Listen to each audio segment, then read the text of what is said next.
Hello everyone, welcome to Neso school. तो जैसा कि हम सभी जानते हैं, क्लास 10 बोर्ड एग्जाम्स में स्कोर करने के लिए एमसीक्यूज यानी कि मल्टीपल चॉइस क्वेश्चंस कितने इंपॉर्टेंट हैं। मैं आपके लिए लेके आई हूँ क्लास 10 बायोलॉजी के सेकंड चैप्टर यानी कि चैप्टर 6 कंट्रोल एंड कोऑर्डिनेशन के ऑल एमसीक्यूज। इस वीडियो में हम डिस्कस करेंगे कंट्रोल एंड कोऑर्डिनेशन के सबसे इंपॉर्टेंट और repeatedly asked multiple choice questions. तो देरी किस बात की, चलिए शुरू करते हैं पहले क्वेश्चन के साथ। और ये क्वेश्चन एक 2 स्टार क्वेश्चन है। 2 स्टार का मतलब है कि ये क्वेश्चन बहुत ही ज्यादा इंपॉर्टेंट है, क्योंकि ये पिछले बोर्ड एग्जाम्स में बहुत बार पूछा गया है और आने वाले बोर्ड एग्जाम्स में भी पूछा जा सकता है। तो चलिए इसको एक बार रीड कर लेते हैं। When the leaves of the sensitive plant fold on touching, it is due to। अब इस क्वेश्चन में लिखा है कि जब हम सेंसिटिव प्लांट की लीव्स को टच करते हैं तो वो फोल्ड हो जाती हैं। बट ऐसा क्यों होता है? अब इसमें 4 ऑप्शंस गिवन है। पहला ऑप्शन है हार्मोनल इफेक्ट की वजह से, दूसरे ऑप्शन में लिखा है थर्मल इफेक्ट की वजह से, तीसरे ऑप्शन में लिखा है change in amount of water in cells की वजह से, और आखिरी ऑप्शन में लिखा है इलेक्ट्रोमैग्नेटिक इफेक्ट की वजह से। तो जैसा कि हमने कंट्रोल एंड कोऑर्डिनेशन चैप्टर में समझा था, जब हम सेंसिटिव प्लांट जैसे कि मिमोसा प्लांट की लीव्स को टच करते हैं तो उस लीफ के सेल्स में वाटर के कंसंट्रेशन में चेंज आ जाता है, यानी कि टर्गर प्रेशर में चेंज आ जाता है। जब टर्गर प्रेशर कम हो जाता है तो जो लीव्स हैं वो फोल्ड हो जाती हैं। इस क्वेश्चन का करेक्ट ऑप्शन है option C, change in amount of water in cells की वजह से जो लीव्स है वो फोल्ड हो जाती हैं। अब चलिए नेक्स्ट क्वेश्चन को देखते हैं। अब ये जो क्वेश्चन है ये 1 स्टार क्वेश्चन है, यानी कि ये क्वेश्चन भी इंपॉर्टेंट है और आने वाले एग्जाम्स में पूछा जा सकता है। तो चलिए इसको रीड करते हैं। The plant hormone present in greater concentration in the areas of rapidly dividing cells. वो प्लांट हार्मोन जो प्रेजेंट होता है बहुत ज्यादा कंसंट्रेशन में उन एरियाज में जहां पर रैपिडली डिवाइडिंग सेल्स प्रेजेंट होते हैं, यानी कि जल्दी जल्दी डिवाइड करने वाले सेल्स प्रेजेंट होते हैं। तो जैसा कि हमें पता है रैपिडली डिवाइडिंग सेल्स प्रेजेंट होते हैं फ्रूट्स, सीड्स और रूट टिप्स जैसे एरियाज में। तो हमें बताना है इस क्वेश्चन में कि इन एरियाज में जहां पर रैपिडली डिवाइडिंग सेल्स प्रेजेंट होते हैं वहां पर कौन सा प्लांट हार्मोन प्रेजेंट होता है। तो पहला ऑप्शन है ऑक्सिन, दूसरा ऑप्शन है साइटोकिनिन, तीसरा ऑप्शन है जिबर्लिन और आखिरी ऑप्शन है एब्सिसिक एसिड। तो जैसा कि हमने प्लांट हार्मोन्स में पढ़ा था, साइटोकिनिन वो हार्मोन है जो फ्रूट्स, सीड्स और रूट टिप्स में प्रेजेंट होता है, यानी कि रैपिडली डिवाइडिंग सेल्स के एरियाज में प्रेजेंट होता है। इस क्वेश्चन का करेक्ट ऑप्शन है ऑप्शन बी, साइटोकिनिन। अब चलिए नेक्स्ट क्वेश्चन को रीड करते हैं। इस क्वेश्चन में लिखा है the growth of pollen tube towards the ovule is an example of. जो पोलन ट्यूब की ग्रोथ है ओव्यूल की तरफ, वो किसका एग्जाम्पल है? अब पहला ऑप्शन है फोटोट्रोपिज्म, दूसरा ऑप्शन है हाइड्रोट्रोपिज्म, तीसरा ऑप्शन है जियोट्रोपिज्म और आखिरी ऑप्शन में गिवन है कीमोट्रोपिज्म। अब आपको याद होगा हमने पढ़ा था टाइप्स ऑफ ट्रॉपिक मूवमेंट्स, जिसमें हमने समझा था कीमोट्रोपिज्म के बारे में। कीमोट्रोपिज्म एक ऐसी मूवमेंट है जिसमें जो सेल्स होते हैं केमिकल सब्सटेंसेस को सेंस करके उनकी तरफ मूवमेंट शो करते हैं। तो जैसा कि हमें पता है जो पोलन ट्यूब की ग्रोथ है ओव्यूल की तरफ, वो होती है केमिकल सब्सटेंस की वजह से जो ओव्यूल रिलीज करता है। इस क्वेश्चन का करेक्ट ऑप्शन है ऑप्शन डी, कीमोट्रोपिज्म। अब चलिए नेक्स्ट क्वेश्चन को देखते हैं। इस क्वेश्चन में लिखा है when a seed germinates the root grows downwards and a small shoot grows upward, this shoot is known as. इस क्वेश्चन में लिखा है कि जब एक सीड जर्मिनेट होता है तो जो उसकी रूट है वो नीचे की तरफ ग्रो करती है और जो शूट है वो ऊपर की तरफ ग्रो करती है। अब इस शूट को क्या बोलते हैं? पहला ऑप्शन है रेडिकल, दूसरा ऑप्शन है स्टेम, तीसरा ऑप्शन है कॉटिलिडन और आखिरी ऑप्शन है प्लोम्यूल। तो जैसा कि हमने स्ट्रक्चर ऑफ सीड में समझा था, सीड के सेंटर में प्रेजेंट होता है एम्ब्रियो। अब एम्ब्रियो के दो पार्ट होते हैं। जो अपर पार्ट होता है उसको बोलते हैं प्लोम्यूल, जो आगे जाके शूट सिस्टम बनाता है। एम्ब्रियो के लोअर पार्ट को बोलते हैं रेडिकल, जो आगे जाके रूट सिस्टम बनाता है। अब इस क्वेश्चन में पूछा है शूट को क्या कहते हैं, सो इस क्वेश्चन का करेक्ट ऑप्शन होगा ऑप्शन डी, प्लोम्यूल। अभी तक हमने 4 एमसीक्यूज को अच्छे से समझ लिया है। अब चलिए 5th एमसीक्यू को रीड करते हैं। Which of the following statements are true? इस क्वेश्चन में हमसे पूछा गया है कि इनमें से कौन सी स्टेटमेंट्स ट्रू है यानी कि करेक्ट है। इस क्वेश्चन में हमें इन चारों स्टेटमेंट्स को अच्छे से पढ़ना है और ये पता लगाना है, ये आइडेंटिफाई करना है कि इनमें से कौन सी स्टेटमेंट्स करेक्ट है। आइडेंटिफाई करने के बाद हमें इन चारों ऑप्शंस में से कोई एक ऑप्शन चूज करना है। तो चलिए सबसे पहले हम स्टेटमेंट्स को रीड करते हैं। पहली स्टेटमेंट में लिखा है sudden action in response to something in the environment is called reflex action.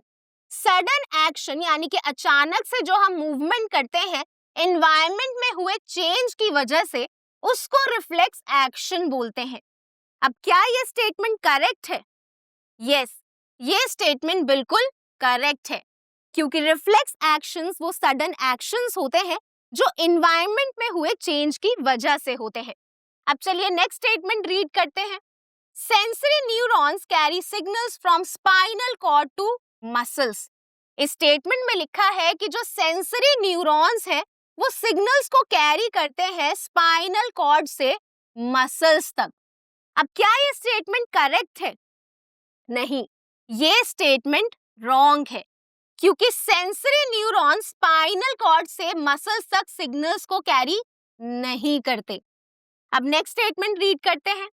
Motor neurons carry signals from receptors to spinal cord. ये स्टेटमेंट भी रॉन्ग है, क्योंकि मोटर न्यूरॉन्स रिसेप्टर से स्पाइनल कॉर्ड तक सिग्नल्स को कैरी नहीं करते। Sensory neurons वो न्यूरॉन्स होते हैं जो रिसेप्टर से सिग्नल को ट्रांसमिट करते हैं स्पाइनल कॉर्ड तक। अब चलिए लास्ट स्टेटमेंट रीड करते हैं। The path through which signals are transmitted from a receptor to a muscle or a gland is called reflex arc. इस स्टेटमेंट में लिखा है जो पाथ यानी कि जो रास्ता है जिसमें जो सिग्नल्स हैं वो ट्रांसमिट होते हैं रिसेप्टर से मसल या फिर ग्लैंड तक, उस पाथ को हम बोलते हैं रिफ्लेक्स आर्क, जो एकदम करेक्ट स्टेटमेंट है। इस क्वेश्चन में दो ही स्टेटमेंट करेक्ट है, फर्स्ट एंड लास्ट। इस क्वेश्चन का करेक्ट ऑप्शन होगा ऑप्शन सी। अब चलिए नेक्स्ट क्वेश्चन को रीड करते हैं। इसमें लिखा है posture and balance of the body is controlled by. Body का जो पोस्चर है और बैलेंस है वो कौन कंट्रोल करता है? पहला ऑप्शन है सेरिब्रम, दूसरा ऑप्शन है सेरिबेलम, तीसरा ऑप्शन है मेड्यूला और आखिरी ऑप्शन है पोन्स। अब ये जो क्वेश्चन है ये बहुत ही आसान क्वेश्चन है, क्योंकि हमने समझा था कि जो सेरिबेलम है वो बॉडी के पोस्चर को और बैलेंस को कंट्रोल करता है, मेंटेन करता है। इस क्वेश्चन का करेक्ट ऑप्शन होगा बी, सेरिबेलम। अब चलिए नेक्स्ट क्वेश्चन को देखते हैं। Two statements are given below, they are assertion and reason. Read both the statements and choose the correct option. अब इस क्वेश्चन में हमें दो स्टेटमेंट्स दी गई हैं। एक स्टेटमेंट assertion है और दूसरी स्टेटमेंट reason है। हमें इन दोनों स्टेटमेंट्स को रीड करना है और करेक्ट ऑप्शन को चूज करना है। तो जैसा कि आप देख सकते हैं इस क्वेश्चन में दो स्टेटमेंट्स गिवन हैं। पहली स्टेटमेंट assertion है। assertion का मतलब होता है एक फैक्ट, और दूसरी स्टेटमेंट रीजन है।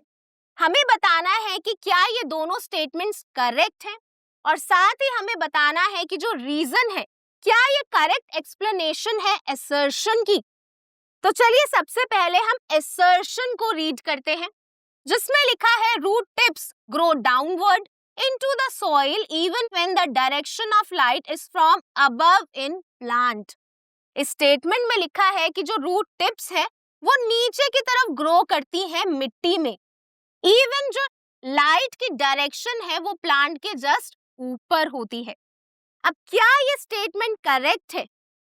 असर्शन बिल्कुल करेक्ट है, क्योंकि हम जानते हैं जो रूट्स होती हैं वो मिट्टी में नीचे की तरफ ग्रो करती हैं, क्योंकि जो रूट्स है वो पॉजिटिव जियोट्रोपिज्म शो करती हैं, यानी कि टुवर्ड्स द ग्रेविटी ग्रो करती है, और साथ ही जो रूट्स है वो नेगेटिव फोटोट्रोपिज्म शो करती है, यानी कि जो लाइट है उससे अवे ग्रो करती है। अब चलिए रीजन को रीड करते हैं।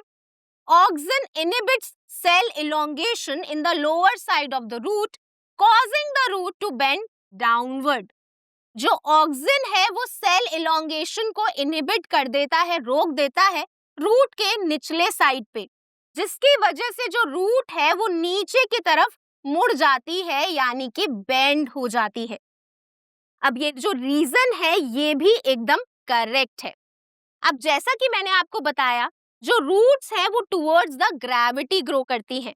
अब ग्रेविटी की वजह से रूट टिप्स में जो ऑक्सिन है वो बहुत ज्यादा कलेक्ट हो जाता है, इकट्ठा हो जाता है। अब ज्यादा ऑक्सिन की वजह से जो सेल इलोंगेशन है ये प्रोसेस इनहिबिट हो जाता है, यानी कि स्टॉप हो जाता है। हमें यहाँ पर एक बात ध्यान रखनी होगी कि जब ऑक्सिन जरूरत से ज्यादा हो जाता है तो वो सेल इलोंगेशन को इनहिबिट कर देता है, जिसकी वजह से जो रूट्स हैं वो नीचे की तरफ बेंड हो जाती है। तो जैसा कि आप देख सकते हैं, जो असर्शन और रीजन है दोनों करेक्ट हैं, और जो रीजन है वो असर्शन की करेक्ट एक्सप्लेनेशन है। अब चलिए नीचे दिए गए ऑप्शंस को रीड करते हैं। पहले ऑप्शन में दिया है कि असर्शन और रीजन दोनों करेक्ट है, और जो रीजन है वो असर्शन की करेक्ट एक्सप्लेनेशन है। दूसरे ऑप्शन में दिया है असर्शन और रीजन दोनों करेक्ट है, बट जो रीजन है वो असर्शन की करेक्ट एक्सप्लेनेशन नहीं है। तीसरे ऑप्शन में लिखा है असर्शन करेक्ट है बट रीजन फॉल्स है, यानी कि गलत है। आखिरी ऑप्शन में लिखा है कि असर्शन गलत है बट जो रीजन है वो सही है। तो जैसा कि अभी हमने डिस्कस किया, इस क्वेश्चन का करेक्ट ऑप्शन होगा ऑप्शन ए, जिसमें असर्शन और रीजन दोनों करेक्ट है और रीजन असर्शन की करेक्ट एक्सप्लेनेशन है। अब चलिए नेक्स्ट क्वेश्चन देखते हैं। Any change in the environment to which an organism responds is called. Environment में हुए कोई भी चेंज से जब ऑर्गेनिज्म रिस्पॉन्ड करता है तो उसको क्या कहते हैं।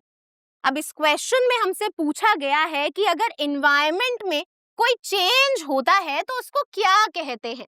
पहला ऑप्शन है स्टिमुलस, दूसरा ऑप्शन है कोऑर्डिनेशन, तीसरा ऑप्शन है रिस्पॉन्स, और आखिरी ऑप्शन में दिया है हार्मोन। तो जैसा कि हमने इस चैप्टर में समझा था, जब हमारे एनवायरनमेंट में कोई भी चेंज आता है तो हमारी बॉडी उससे रिस्पॉन्ड शो करती है। अब जो एनवायरनमेंट में चेंज होता है उसको हम बोलते हैं स्टिमुलस। सो इस क्वेश्चन का करेक्ट ऑप्शन है ऑप्शन ए, स्टिमुलस। अब चलिए क्वेश्चन नंबर 9 को रीड करते हैं। Which among the following is not a neural action controlled by the part of human brain labeled X in the figure below? अब इस question में हमसे पूछा गया है कि इनमें से कौन सा न्यूरल एक्शन नहीं है जिसको ह्यूमन ब्रेन का एक्स पार्ट कंट्रोल करता है। अब जैसा कि आप देख सकते हैं, ये एक डायग्राम बेस्ड क्वेश्चन है। इस क्वेश्चन में हमसे पूछा गया है कि ह्यूमन ब्रेन का जो एक्स पार्ट है वो कौन सा न्यूरल एक्शन कंट्रोल नहीं करता। अब ये जो क्वेश्चन है ये थोड़ा ट्रिकी है, क्योंकि सबसे पहले हमें ये आइडेंटिफाई करना होगा कि ह्यूमन ब्रेन का ये कौन सा पार्ट है जो एक्स लेबल्ड है।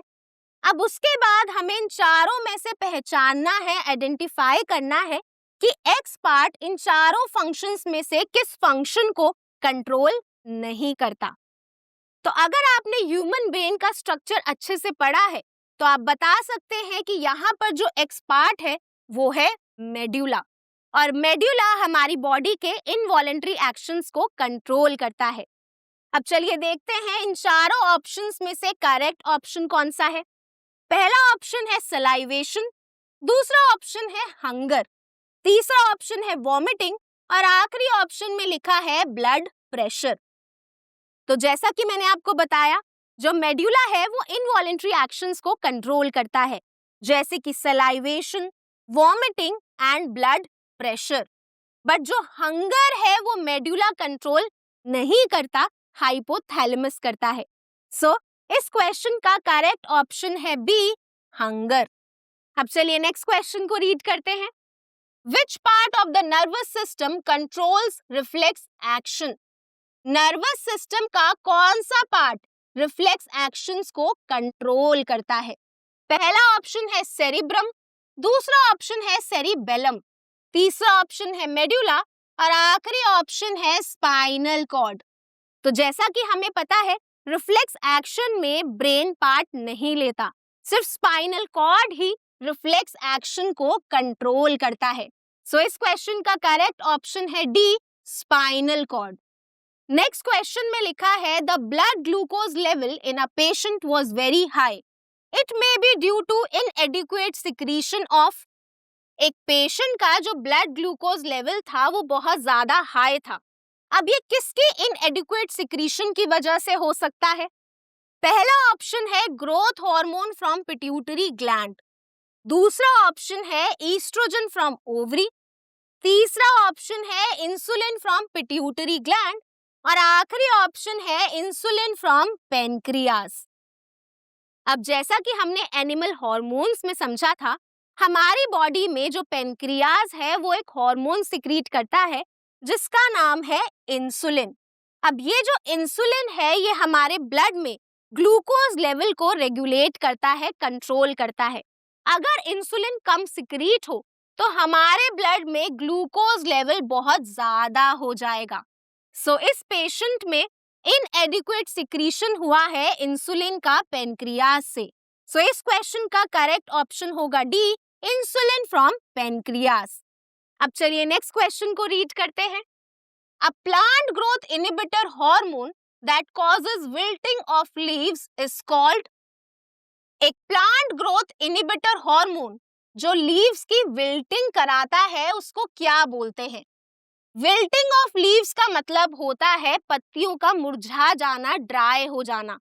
तो जैसा कि हमने प्लांट हार्मोन्स में समझा था, ऐसा हार्मोन जो प्लांट की ग्रोथ को इनहिबिट करता है वो कराता है विल्टिंग ऑफ लीव्स। अब इस क्वेश्चन में चार ऑप्शंस गिवन है। पहला ऑप्शन है जिबर्लिन्स, दूसरा ऑप्शन है ऑक्सिन, तीसरा ऑप्शन है एब्सिसिक एसिड और आखिरी ऑप्शन है साइटोकिनिन्स। अब जैसा कि हमें पता है जिबर्लिन्स, ऑक्सिन्स और साइटोकिनिन्स प्लांट ग्रोथ प्रमोटर हैं, यानी कि प्लांट में ग्रोथ को प्रमोट करते हैं। लेकिन जो एब्सिसिक एसिड है वो प्लांट में ग्रोथ को रोकता है, यानी कि इनहिबिटर है। सो इस क्वेश्चन का करेक्ट आंसर है ऑप्शन सी, एब्सिसिक एसिड। अब नेक्स्ट क्वेश्चन को रीड करते हैं। Sense organ in which olfactory receptors are present is. हमें एक ऐसी सेंस ऑर्गन का नाम बताना है जिसमें ऑल्फैक्टरी रिसेप्टर्स प्रेजेंट होते हैं। पहला ऑप्शन है नोज, दूसरा ऑप्शन है स्किन, तीसरा ऑप्शन है टंग और आखिरी ऑप्शन है इनर ईयर। तो जैसा कि हमें पता है जो ऑल्फैक्टरी रिसेप्टर्स हैं वो स्मेल को डिटेक्ट करते हैं और ये प्रेजेंट होते हैं हमारी नोज में। सो इस क्वेश्चन का करेक्ट ऑप्शन है ए, नोज। अब नेक्स्ट क्वेश्चन को देखते हैं। Which of the following statements is correct about receptors?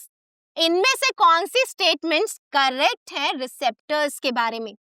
पहला ऑप्शन है gustatory receptors detect taste while olfactory receptors detect smell.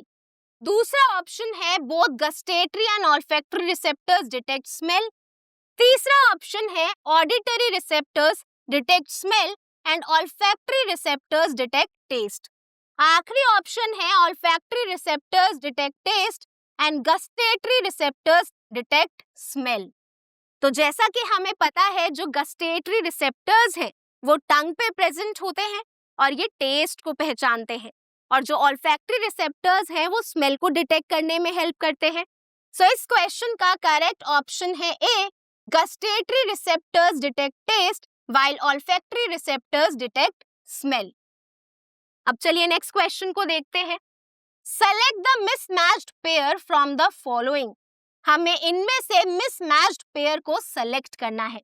पहला ऑप्शन है एड्रेनलिन पिट्यूटरी ग्लैंड, दूसरा ऑप्शन है टेस्टोस्टेरोन टेस्टिस, तीसरा ऑप्शन है ईस्ट्रोजन ओवरी और आखिरी ऑप्शन है थायरॉक्सिन थायराइड ग्लैंड। अब हमें बताना है कि इन चारों ऑप्शंस में से कौन सा मिसमैच्ड पेयर है। तो जैसा कि हमें पता है जो एड्रेनलिन है वो एड्रीनल ग्लैंड सिक्रीट करता है, पिट्यूटरी ग्लैंड सिक्रीट नहीं करता।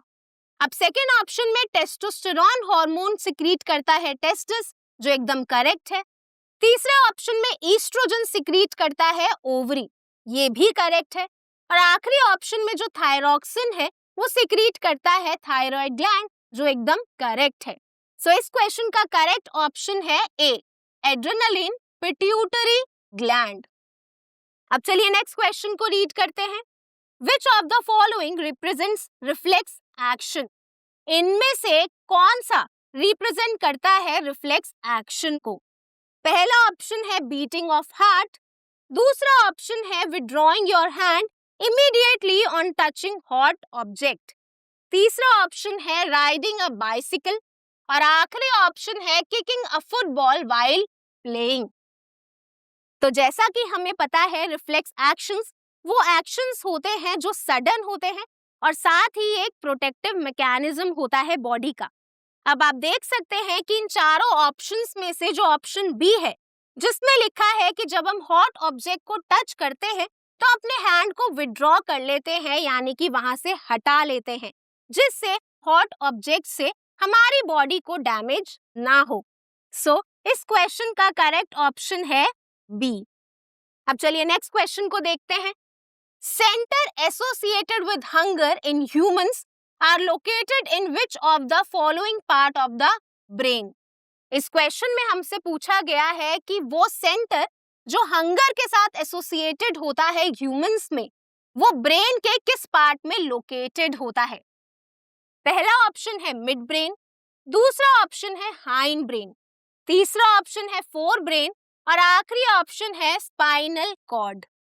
तो जैसा कि अभी हमने थोड़ी देर पहले डिस्कस किया था, जो हंगर है उसको कंट्रोल करता है हाइपोथैलेमस और हाइपोथैलेमस पार्ट होता है हमारे फोर ब्रेन का। सो इस क्वेश्चन का करेक्ट ऑप्शन है सी, फोर ब्रेन। अब चलिए नेक्स्ट क्वेश्चन की तरफ देखते हैं। The longest fibre on the cell body of a neuron is called. Neuron के लॉन्गेस्ट फाइबर को जो सेल बॉडी में प्रेजेंट होता है उसको क्या बोलते हैं। पहला ऑप्शन है शीथ, दूसरा ऑप्शन है साइटोप्लाज्म, तीसरा ऑप्शन है एक्सॉन और आखिरी ऑप्शन है डेंड्राइट्स। अब हम सभी ने स्ट्रक्चर ऑफ न्यूरॉन को अच्छे से समझा था, जिसमें हमने समझा था कि सेल बॉडी की एक टेल लाइक एक्सटेंशन होती है जिसको बोलते हैं एक्सॉन। सो इस क्वेश्चन का करेक्ट ऑप्शन है सी, एक्सॉन। एक्सॉन वो लॉन्गेस्ट फाइबर है जो सेल बॉडी पे प्रेजेंट होता है। नेक्स्ट क्वेश्चन को रीड करते हैं। Which nerve transmit impulses from the central nervous system towards the muscle cells? इस क्वेश्चन में हमसे पूछा है कि कौन सी नर्व इम्पल्सेस को ट्रांसमिट करती है सेंट्रल नर्वस सिस्टम से मसल सेल्स तक। तो पहला ऑप्शन में दिया है सेंसरी नर्व्स, दूसरे ऑप्शन में दिया है मोटर नर्व्स, तीसरा ऑप्शन है रिले नर्व्स और आखिरी ऑप्शन है क्रेनियल नर्व्स। अब हमने समझा था कि सेंट्रल नर्वस सिस्टम से जो मोटर नर्व्स होती है वो मसल सेल्स तक इम्पल्सेस को कैरी करती हैं, यानी कि ट्रांसमिट करती हैं। सो इस क्वेश्चन का करेक्ट आंसर है ऑप्शन बी, मोटर नर्व्स। अब चलिए नेक्स्ट क्वेश्चन को देखते हैं। इसमें लिखा है adrenaline hormone is secreted by adrenal glands in emergency situations. Which of the following is an effect of adrenaline on the body? इस क्वेश्चन में लिखा है कि जो एड्रेनलिन हार्मोन है वो सिक्रीट करता है एड्रीनल ग्लैंड इमरजेंसी सिचुएशंस में। अब हमें बताना है कि इनमें से कौन सा इफेक्ट एड्रेनलिन का होता है हमारी बॉडी पे। पहला ऑप्शन में लिखा है increases heart rate and breathing rate, दूसरे ऑप्शन में लिखा है डिक्रीजेस हार्ट बीट रेट, तीसरे ऑप्शन में लिखा है reduces blood supply to muscles और आखिरी ऑप्शन में लिखा है स्लोज डाउन ब्रीदिंग रेट। अब आपको याद होगा कि हमने समझा था जब इमरजेंसी सिचुएशंस होती हैं या फिर अर्जेंट सिचुएशंस होती हैं तो हमारी बॉडी के जो एड्रीनल ग्लैंड्स हैं वो एड्रेनलिन हार्मोन को सिक्रीट करते हैं। एड्रेनलिन हार्मोन एक बहुत ही इंपॉर्टेंट हार्मोन है इमरजेंसी सिचुएशंस में। इमरजेंसी सिचुएशंस के दौरान जब हमारी बॉडी बहुत ज्यादा स्ट्रेस में होती है तो ये हार्मोन हमारे हार्ट रेट को और ब्रीदिंग रेट को इंक्रीज कर देता है, जिससे हमारी बॉडी के टिश्यूज और ऑर्गन्स तक ब्लड सप्लाई इंक्रीज हो जाए और जो ऑक्सीजन गैस है वो इफेक्टिवली बॉडी के हर एक टिश्यूज तक पहुंच पाए। सो इस क्वेश्चन का करेक्ट ऑप्शन है option A, it increases heart rate and breathing rate during emergency situations. अब चलिए नेक्स्ट क्वेश्चन को रीड करते हैं।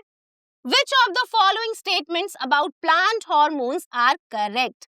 इस क्वेश्चन में हमसे पूछा है कि इनमें से कौन सी स्टेटमेंट्स प्लांट हॉर्मोन्स के बारे में करेक्ट है। अब जैसा कि आप देख सकते हैं इस क्वेश्चन में 5 अलग अलग स्टेटमेंट्स गिवन हैं। हमें इन स्टेटमेंट्स को अच्छे से रीड करना है और पहचानना है कि इनमें से कौन सी स्टेटमेंट्स करेक्ट है। तो चलिए सबसे पहली स्टेटमेंट को रीड करते हैं। Auxins help in cell elongation. जो ऑक्सिन हार्मोन है वो सेल इलोंगेशन में हेल्प करता है, जो एकदम करेक्ट है। सेकेंड स्टेटमेंट में लिखा है जिब्रेलिन्स प्रमोट सीड जर्मिनेशन। जो जिब्रेलिन हार्मोन है वो सीड जर्मिनेशन को प्रमोट करता है, जो अगेन करेक्ट है। थर्ड स्टेटमेंट में लिखा है साइटोकिनिन्स प्रमोट एजिंग ऑफ लीव्स। जो साइटोकिनिन्स है वो लीव्स की एजिंग को प्रमोट करते हैं। अब क्या ये स्टेटमेंट करेक्ट है? नहीं, ये स्टेटमेंट रॉन्ग है। जो साइटोकिनिन प्लांट हार्मोन है वो प्लांट में ग्रोथ को प्रमोट करता है, इनहिबिट नहीं करता। सो ये स्टेटमेंट रॉन्ग है। नेक्स्ट स्टेटमेंट में लिखा है एब्सिसिक एसिड प्रमोट्स डोरमेंसी इन सीड्स। जो एब्सिसिक एसिड है वो सीड्स में डोरमेंसी को प्रमोट करता है। अब ये स्टेटमेंट भी एकदम करेक्ट है, क्योंकि जो एब्सिसिक एसिड होता है वो प्लांट में ग्रोथ को इनहिबिट करता है और साथ ही सीड्स में डोरमेंसी को प्रमोट करता है। डोरमेंसी का मतलब होता है कि जो सीड्स हैं उनमें जो जर्मिनेशन है वो सस्पेंड हो जाती है, यानी कि रुक जाती है। सो जो ये स्टेटमेंट है ये एकदम करेक्ट है। लास्ट स्टेटमेंट में लिखा है ethylene helps in fruit ripening. जो इथाइलिन है वो फ्रूट राइपनिंग यानी कि फ्रूट को पकाने में हेल्प करता है, जो एकदम करेक्ट है। तो आप देख सकते हैं कि इन स्टेटमेंट्स में से जो थर्ड स्टेटमेंट है वो रॉन्ग है और बाकी स्टेटमेंट्स करेक्ट हैं। सो इस क्वेश्चन का करेक्ट ऑप्शन है डी, जिसमें फर्स्ट, सेकंड, फोर्थ और फिफ्थ स्टेटमेंट्स करेक्ट है। अब चलिए नेक्स्ट क्वेश्चन को रीड करते हैं। Dramatic changes of body features associated with puberty are mainly because of secretion of। इस क्वेश्चन में लिखा है हमारी बॉडी में जो चेंजेस आते हैं जो प्यूबर्टी से एसोसिएटेड होते हैं वो किसकी सिक्रीशन की वजह से होते हैं। अब पहले ऑप्शन में लिखा है oestrogen from testis and testosterone from ovary. दूसरे ऑप्शन में लिखा है oestrogen from adrenal gland and testosterone from pituitary gland. तीसरे ऑप्शन में लिखा है testosterone from testis and oestrogen from ovary. और आखिरी ऑप्शन में लिखा है testosterone from thyroid gland and oestrogen from pituitary gland. अब जैसा कि हम सभी ने पढ़ा था कि प्यूबर्टी के दौरान हमारी बॉडी में कुछ चेंजेस आते हैं, यानी कि सेकेंडरी सेक्सुअल कैरेक्टर्स डेवलप होते हैं और ये जो कैरेक्टर्स हैं ये डेवलप होते हैं सेक्स हार्मोन्स की वजह से, यानी कि टेस्टोस्टेरोन और ईस्ट्रोजन की वजह से। और जैसा कि आप देख सकते हैं इस क्वेश्चन में थर्ड ऑप्शन करेक्ट है क्योंकि इसमें लिखा है टेस्टिस से टेस्टोस्टेरॉन और ओवरी से ईस्ट्रोजन की सिक्रीशन की वजह से हमारी बॉडी में ये चेंजेस आते हैं। सो इस क्वेश्चन का करेक्ट ऑप्शन है सी। अब चलिए नेक्स्ट क्वेश्चन को रीड करते हैं। इसमें लिखा है two statements are given below, they are assertion and reason, read both the statements and choose the correct option. अब इस क्वेश्चन में हमें दो स्टेटमेंट्स गिवन है। पहली स्टेटमेंट असर्शन है और दूसरी स्टेटमेंट रीजन है। हमें इन दोनों स्टेटमेंट्स को रीड करना है और करेक्ट ऑप्शन को चूज करना है। तो चलिए सबसे पहले असर्शन को रीड करते हैं। इसमें लिखा है in our actions of writing और talking our nervous system communicates with the muscles. जब हम लिखने या फिर बात करने जैसे एक्शंस करते हैं तो इन एक्शंस को हमारा नर्वस सिस्टम कंट्रोल करता है by communicating with the muscles of our body. हमारा जो नर्वस सिस्टम है वो मसल्स के साथ कम्युनिकेट करता है इन एक्शंस के दौरान, जो एकदम करेक्ट है। अब चलिए रीजन को रीड करते हैं। Cranial nerves and spinal nerves from the peripheral nervous system. जो क्रेनियल नर्व्स हैं और स्पाइनल नर्व्स हैं वो पेरिफेरल नर्वस सिस्टम को फॉर्म करती है, यानी कि बनाती है। और ये स्टेटमेंट भी एकदम करेक्ट है। हमारे ब्रेन से जो नर्व्स निकलती हैं उनको क्रेनियल नर्व्स बोलते हैं और जो स्पाइनल कॉर्ड से नर्व्स ओरिजिनेट करती हैं इनको स्पाइनल नर्व्स बोलती हैं, जो फॉर्म करते हैं हमारी बॉडी का पेरिफेरल नर्वस सिस्टम, जो एकदम करेक्ट है। अब असर्शन और रीजन ये दोनों ही स्टेटमेंट्स एकदम करेक्ट हैं, बट क्या रीजन असर्शन की करेक्ट एक्सप्लेनेशन है? नहीं, ये जो रीजन है ये असर्शन की करेक्ट एक्सप्लेनेशन नहीं है, क्योंकि असर्शन में नर्वस सिस्टम और मसल्स के बीच के कनेक्शन की बात करी गई है, जो बनाते हैं मोटर नर्व्स। और यहाँ पर रीजन में क्रेनियल नर्व्स और स्पाइनल नर्व्स की बात करी गई है। सो असर्शन और रीजन दोनों करेक्ट है, बट जो रीजन है वो असर्शन की करेक्ट एक्सप्लेनेशन नहीं है। सो इस क्वेश्चन का करेक्ट ऑप्शन है ऑप्शन बी, जिसमें असर्शन और रीजन दोनों करेक्ट है, बट जो रीजन है वो असर्शन की करेक्ट एक्सप्लेनेशन नहीं है। अब चलिए नेक्स्ट क्वेश्चन को रीड करते हैं। इसमें लिखा है डॉर्फिज्म रिजल्ट्स ड्यू टू। जो डॉर्फिज्म है वो किसकी वजह से होता है? पहला ऑप्शन है एक्सेस सिक्रीशन ऑफ थायरॉक्सिन, दूसरा ऑप्शन है less secretion of growth hormone, तीसरा ऑप्शन है लेस सिक्रीशन ऑफ एड्रेनलिन और आखिरी ऑप्शन है excess secretion of growth hormone. Dwarfism एक ऐसी कंडीशन है जिसमें बॉडी की हाइट छोटी रह जाती है, यानी कि जो बॉडी है वो अच्छे से ग्रोथ और डेवलपमेंट नहीं कर पाती, और डॉर्फिज्म होता है ग्रोथ हार्मोन के कम सिक्रीट होने की वजह से। सो इस क्वेश्चन का करेक्ट ऑप्शन है option B, due to less secretion of growth hormone. अब चलिए नेक्स्ट क्वेश्चन को रीड करते हैं। Which of the following endocrine glands does not exist in pairs? इनमें से कौन से एंडोक्राइन ग्लैंड्स पेयर में एग्जिस्ट नहीं करते? पहला ऑप्शन है टेस्टिस, दूसरा ऑप्शन है एड्रिनल, तीसरा ऑप्शन है पिट्यूटरी और आखिरी ऑप्शन है ओवरी। तो जैसा कि हमें पता है टेस्टिस, एड्रिनल और ओवरी ग्लैंड पेयर में प्रेजेंट होते हैं, लेकिन जो पिट्यूटरी ग्लैंड है वो सिंगल एग्जिस्ट करता है, यानी कि पेयर में प्रेजेंट नहीं होता। सो इस क्वेश्चन का करेक्ट ऑप्शन है C, pituitary gland does not exist in pairs. अब नेक्स्ट क्वेश्चन को रीड करते हैं। Which of the following control and regulate the life processes? इनमें से कौन लाइफ प्रोसेसेस को कंट्रोल और रेगुलेट करता है? पहला ऑप्शन है रिप्रोडक्टिव एंड एंडोक्राइन सिस्टम्स, दूसरा ऑप्शन है रेस्पिरेटरी एंड नर्वस सिस्टम्स, तीसरा ऑप्शन है एंडोक्राइन एंड डाइजेस्टिव सिस्टम्स और आखिरी ऑप्शन है नर्वस एंड एंडोक्राइन सिस्टम्स। सो इस चैप्टर की स्टार्टिंग में हमने समझा था कि हमारी बॉडी में दो सिस्टम प्रेजेंट होते हैं जो कंट्रोल और कोऑर्डिनेशन में हेल्प करते हैं, और वो है नर्वस और एंडोक्राइन सिस्टम्स। सो इस क्वेश्चन का करेक्ट ऑप्शन है D, nervous and endocrine systems control and regulate the life processes. अब चलिए नेक्स्ट क्वेश्चन को देखते हैं। The part of human brain which is related to learning is. Human brain का कौन सा पार्ट लर्निंग से रिलेटेड होता है। पहला ऑप्शन है हाइपोथैलेमस, दूसरा ऑप्शन है मेडुला, तीसरा ऑप्शन है सेरिबेलम और आखिरी ऑप्शन है सेरिब्रम। तो जैसा कि हम सभी ने समझा था, ह्यूमन ब्रेन में सेरिब्रम ह्यूमन ब्रेन का वो पार्ट है जो लर्निंग या फिर मेमोरी से एसोसिएटेड होता है। सो इस क्वेश्चन का करेक्ट ऑप्शन है option D, cerebrum. Next question में लिखा है विच of the following is an involuntary action. हमें पहचानना है कि इनमें से कौन सा एक्शन इनवॉलेंट्री है, यानी कि इनमें से कौन से एक्शन को हम कंट्रोल नहीं कर सकते। पहले ऑप्शन में लिखा है वॉकिंग, दूसरा ऑप्शन है चूइंग ऑफ फूड, तीसरा ऑप्शन है राइटिंग और आखिरी ऑप्शन है बीटिंग ऑफ हार्ट।